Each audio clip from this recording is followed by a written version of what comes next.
The grand Blackwood mansion stood like a palace, its golden chandeliers and marble floors gleaming under the soft glow of the evening lights. But amidst the luxury, Ethan Blackwood, the billionaire heir, felt something missing, a void that no amount of wealth could fill. That void had a name. Lily Carter. She wasn't supposed to matter. She was just a maid. A quiet, hard-working girl who moved through the mansion like a ghost, unnoticed by everyone, except Ethan.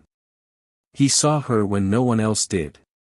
The way her brown eyes sparkled when she smiled, the way she bit her lip when she was nervous, the way she hummed softly while arranging the fresh roses in his study. One evening, he found her struggling to reach a book on the high shelf of the library. Without thinking, he stepped forward and grabbed it before she could fall. Their fingers brushed. She gasped, her wide eyes meeting his. "Mr. Blackwood," she whispered. "Ethan," he corrected, his voice softer than he intended. There was something in her gaze, hesitation, fear, and something else. Something he wanted to believe was longing. That night, Ethan couldn't stop thinking about her. Despite their different worlds, Ethan found himself drawn to Lily like a moth to a flame. He started making excuses to see her. A forgotten file in the study. A late-night craving for tea.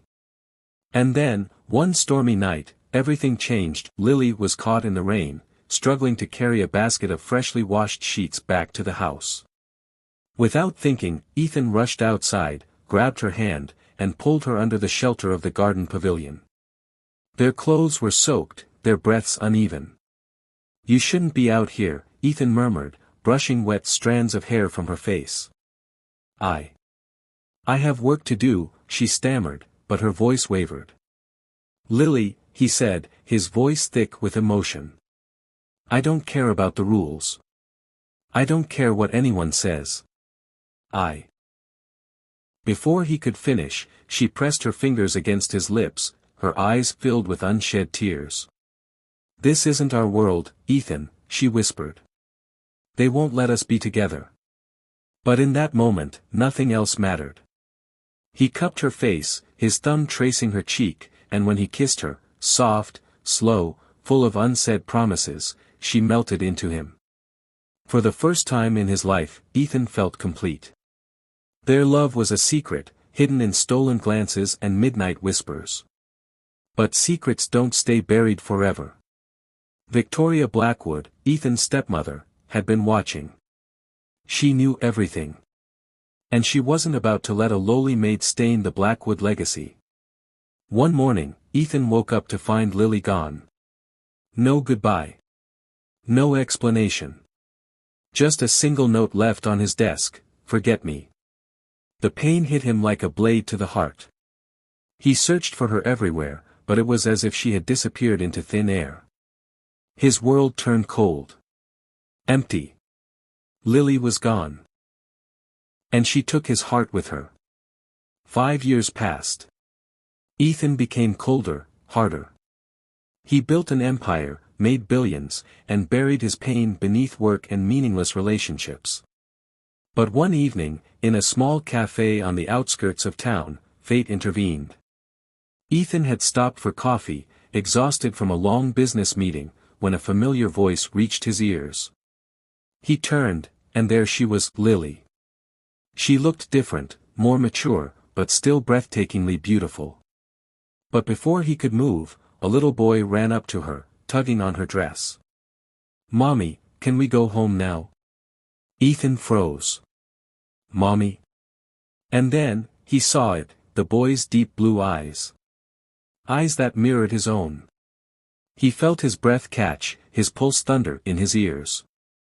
He looked at Lily, searching her face for answers, but she wouldn't meet his gaze. "Lily," his voice was hoarse. "Is he?" Tears welled in her eyes as she whispered, "Ethan, meet Noah. Your son." A love worth fighting for. The revelation shattered Ethan's world. She had his child. She had been alone all these years. And he hadn't known. "Why?" he asked, his voice barely more than a whisper. "Why didn't you tell me?" Lily looked away, shame and pain evident on her face. Because I had no choice. Your stepmother threatened me, Ethan. She said if I didn't disappear, she would destroy you. I couldn't let that happen. Ethan's hands clenched into fists. Victoria had stolen 5 years of his life. 5 years of his son's life. Rage burned inside him. No more, he said, his voice deadly calm. You're coming home. Both of you. She hesitated. But no buts, Lily. I lost you once. I won't lose you again. A billionaire's happy ending. Victoria Blackwood's reign of terror ended swiftly. Ethan exposed her crimes, ensuring she was cut off from the Blackwood fortune forever. And then, he focused on what truly mattered, his family. Lily and Noah moved into the mansion. It took time, but she learned to trust him again. And one evening, under a sky full of stars, Ethan got down on one knee. Marry me, Lily, he whispered. Let's give Noah the family he deserves. Tears spilled down her cheeks. Yes, she choked out. As he slipped the ring onto her finger, Ethan kissed her, this time, not in secret. Not in fear. But in forever. And just like that, a billionaire finally had the one thing money couldn't buy, love.